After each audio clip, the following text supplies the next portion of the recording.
Happy Monday and good morning.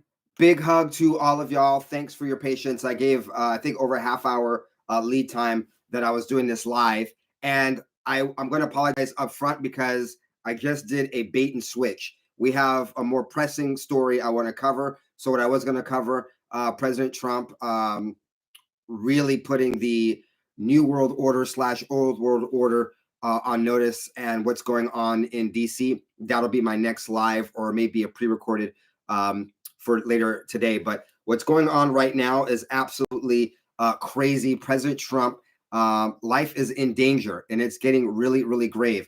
We know what happened on J13. We know that there was a man laying in wait at the golf course. We know that the treasonous, traitorous, murderous rat bastards have infiltrated law enforcement, including Secret Service, and things are very hairy right now. We've got some breaking news coming from an insider that I want to discuss with y'all. And let me just tell you right now, stick around to the end because I'm going to ask you to join me in holding hands virtually, however you want to do it, because we need to offer a prayer for the safety of our duly elected and beloved president, Donald John Trump. So I came on with a smile, but we are taking care of some serious business. So let's get right into it. Big hug to all of y'all. Over the weekend, we are seeing an alarming pattern of U.S. Air Force F-16s having to intercept aircraft around Mar-a-Lago. And this has been ramping up, and this is becoming a problem. I'm going to tell you the frequency of which it happened, and that it tends to happen when President Trump is at Mar-a-Lago. I'm also going to discussing with you what's going on with very, very active threats against President Trump's life when he's in D.C. And then sometimes people get confused, or are they dry runs? Are they tests to find little gaps in security? I'll let you decide. Put on your thinking caps, brothers and sisters. Let's get into the details here.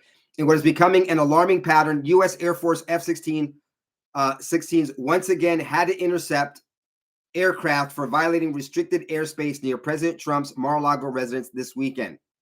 Okay, there were several incursions in just the last 2 days in this weekend. Okay, so the first incident occurred 8:50 on Saturday when a general aviation aircraft entered the restricted airspace. Okay, so NORAD and FAA work closely to keep the skies clear. This came from General Gregory Gillot. I'm going to call him Gillot, commander of NORAD. Okay, but then we had a second violation took place around 1:15 on Sunday, and that involved another aircraft breaching the restricted airspace. According to a press release from NORAD, F-16s from the continental U.S. NORAD region were deployed to intercept and escort the rogue aircraft out of the area. Now, they had to get the aircraft's attention. To capture the pilot's attention before safely guiding the aircraft out of the restricted zone, they had to deploy flares. Now, if someone's an expert on this more than I am, please put it in the chat and actually do us a solid and put it in the comment section of the video when it goes live for the replay. Because my understanding is that they escalate. The F-16s come in and they get the pilot's attention. If they can't get the pilot's attention, then they shoot flares. If that doesn't work, then they make more drastic, closer maneuvers. And then if there's an issue and they think there's a threat, then they shoot it down. So we have several or something like that. There is some sort of escalation.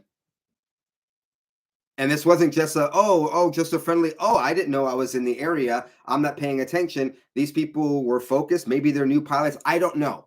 I'm not trying to read into this more than is necessary, except for when you get into the details of how often this is happening. And the fact that they've had to deploy flares several times because the people were not aware that F-16s were on their wings. This is like being in a motorcycle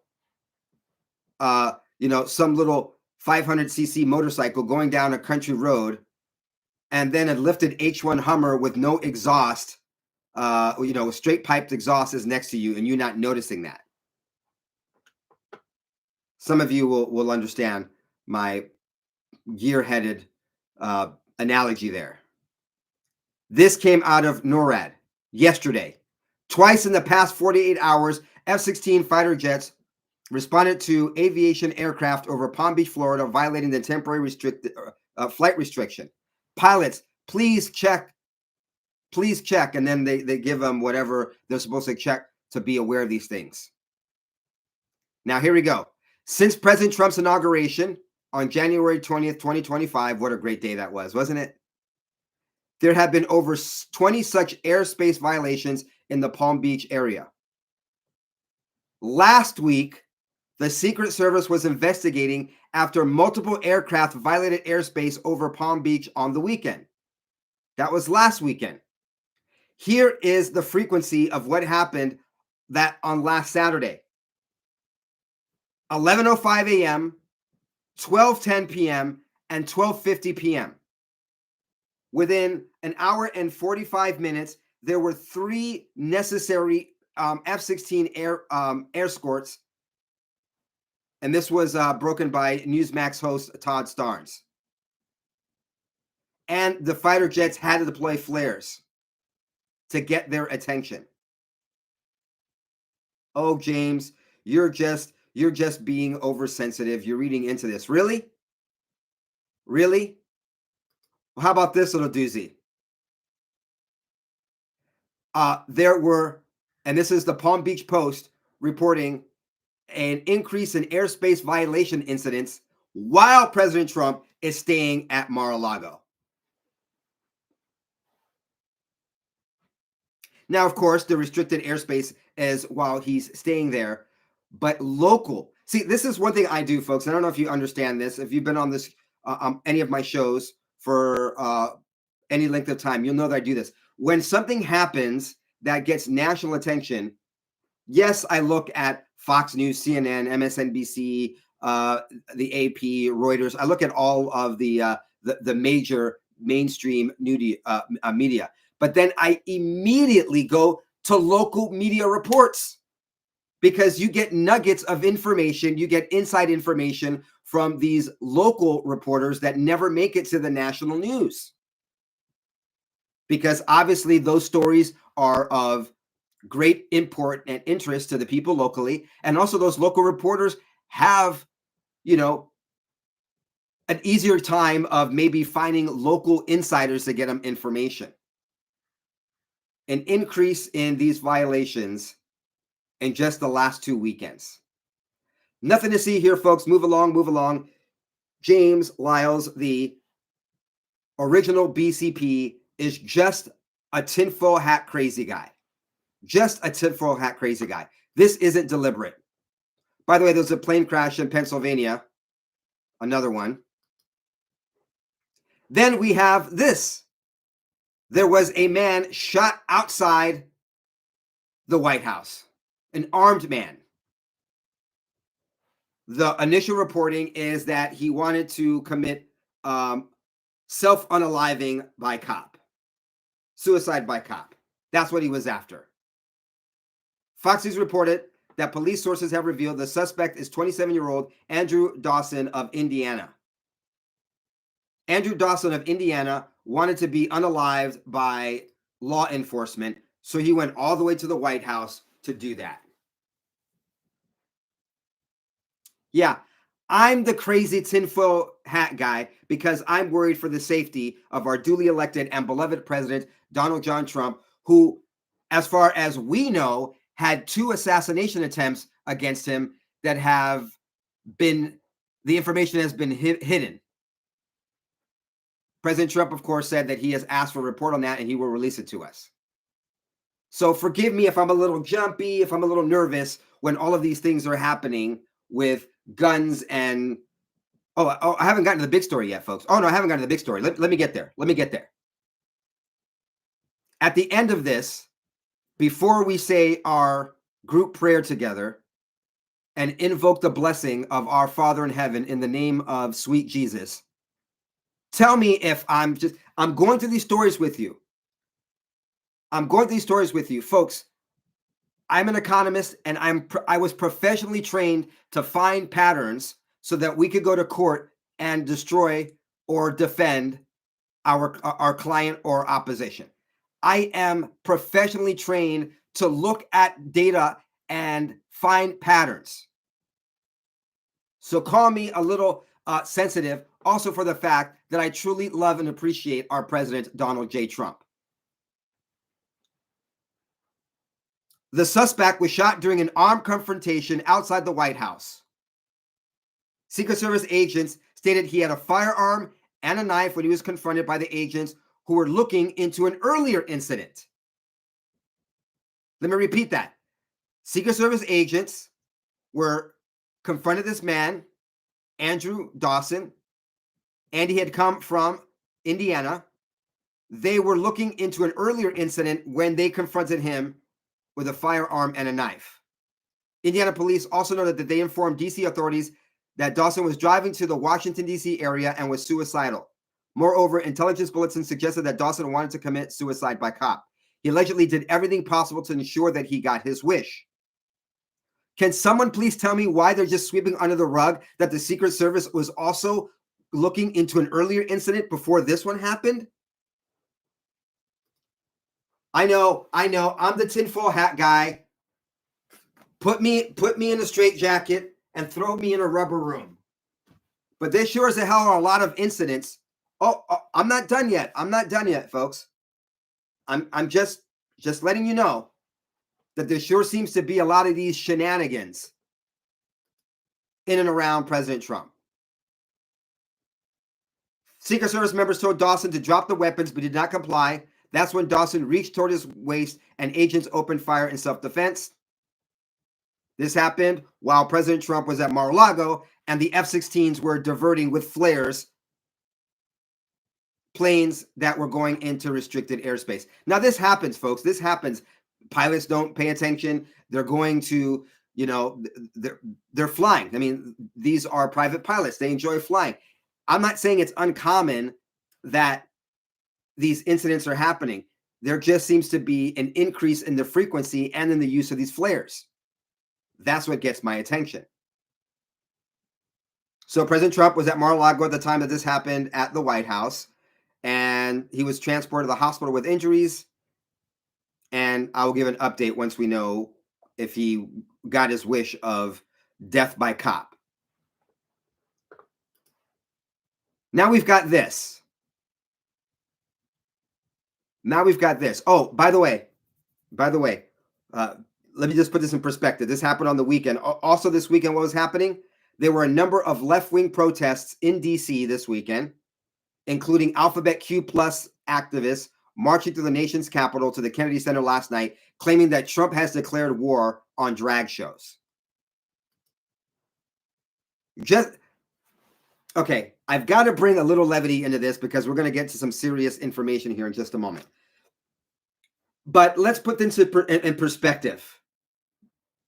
What is going on in your brain if, with all the things happening in this nation, in the world, you travel to a protest because you think that President Trump is declaring war on drag shows? Look, I am a Christian man and I totally believe in sexual morality, that we need to be sexually moral. We need to be completely and 100% faithful to our spouses. I am not a person who practices premarital sex. I am old school. I was a virgin until my wedding night. But I'm also a libertarian and understand that some people want to let their freak flag fly. And I think many of us can agree that consenting adults and what they do is their business. If I want to live my moral lifestyle, I've got to give leeway. That is what living in this republic means, that people can pursue their happiness, even if I know it leads to unhappiness, as long as they're consenting adults. This whole thing about drag shows, everyone that is opposed to it is opposed to it because of minors and age inappropriate versions of these shows. So who really are the type of people going to DC because they think Trump is having declaring war on drag shows? If not the people who want minors and children and age inappropriate audiences at these drag shows. I'm just saying, these people are outing themselves as the age inappropriate pervy diddlers that they are, or they are at heart.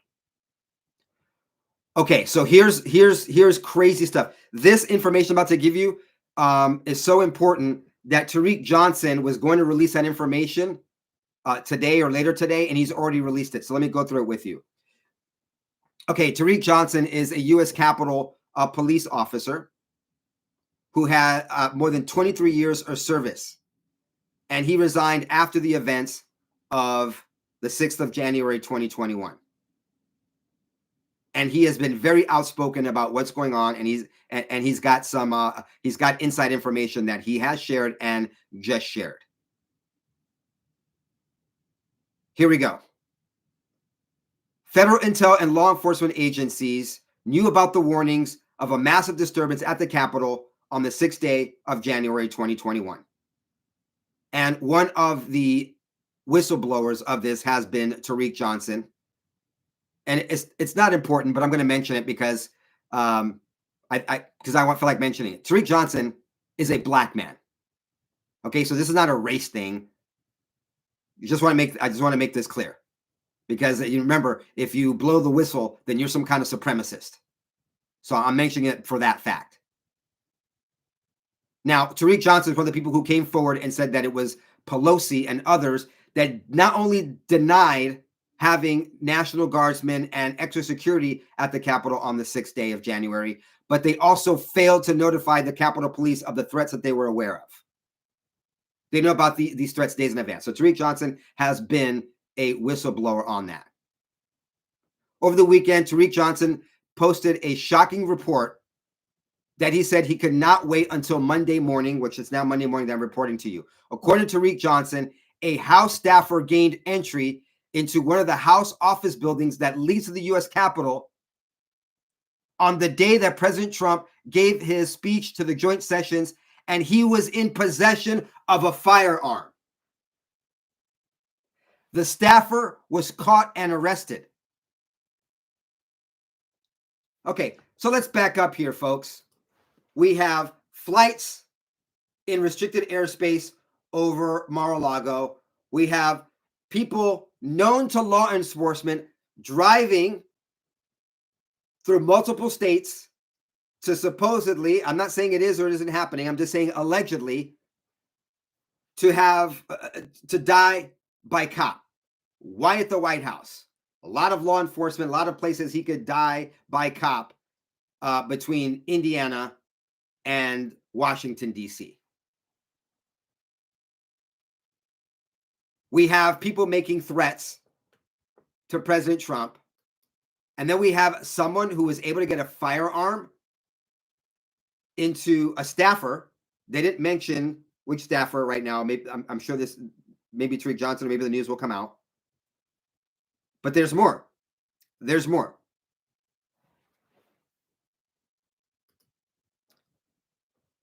According to Tariq Johnson, he also posted this emergency update.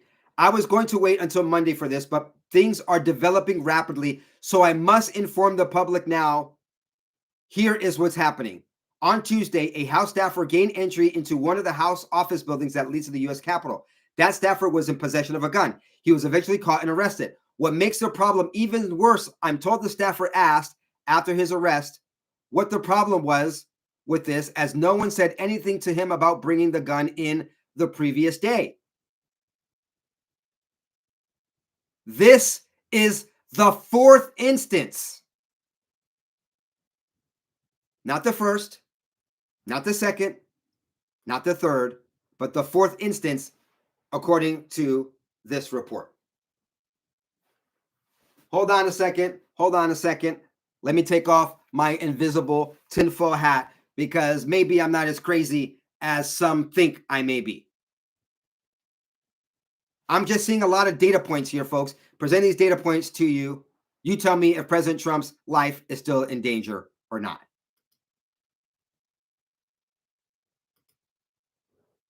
This is the fourth instance of a gun being brought in a building policed by USCP Chief J. Thomas Manger since Trump was elected president. What is frightening to me, this is according to Tariq Johnson. Remember, this is a person who has resigned from the U.S. Capitol Police because of what he saw on J6. What is frightening to me is that both dates that President Trump attended events at the Capitol, it was on a date where a gun was made it into one of the buildings, and I'm told one of the guns made it in a room where President Trump was actually in and only feet away from him.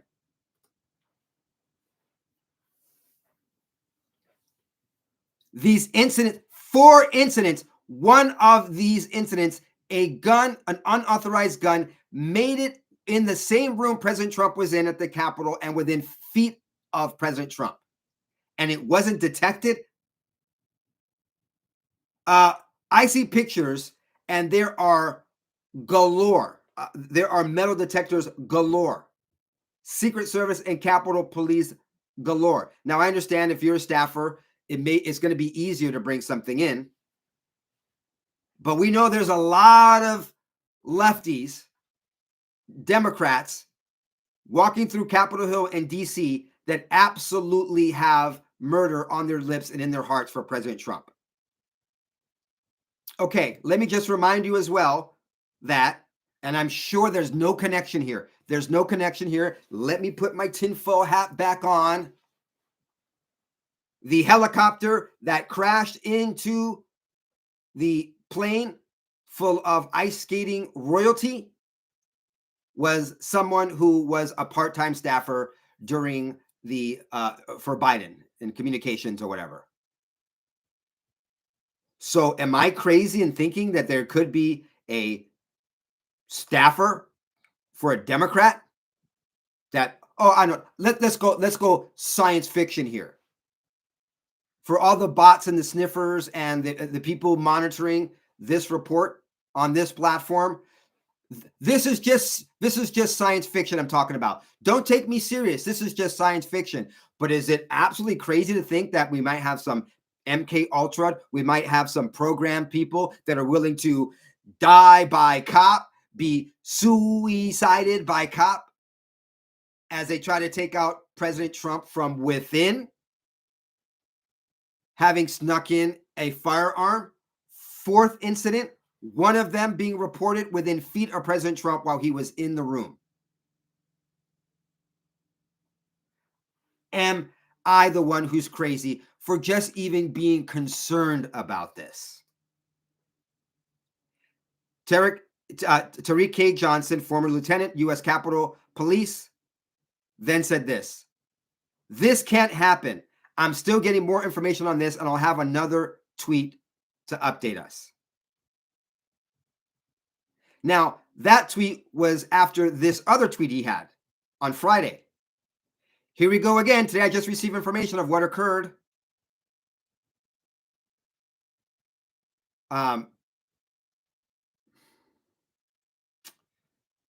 He's getting information. He's getting information, and more information is coming out.